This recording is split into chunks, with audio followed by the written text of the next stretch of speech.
En fait, c'était pas pour moi. Quand tu réalises exactement cette phrase-là, tu t'écroules.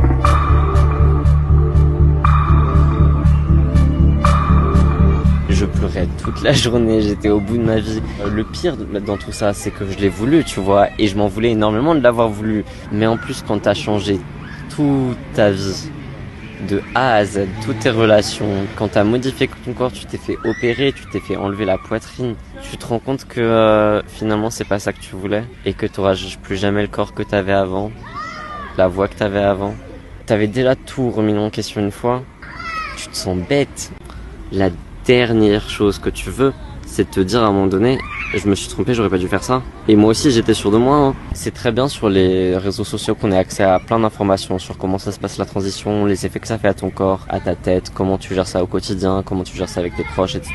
J'avais des gens sur qui compter, tu vois. Mais du coup, on avait un peu qu'une seule version de l'histoire. Je pense que, par exemple, s'il y avait une personne comme moi, qui avait détransitionnés après, qui était passé par là, avec qui j'aurais pu discuter sur son parcours. C'est, je dirais, le problème majeur qui m'a amené à transitionner et du coup à détransitionner. C'est que j'accordais beaucoup trop d'importance à ce que je ressentais par rapport à la manière dont les gens me percevaient. Ça m'affectait trop en fait.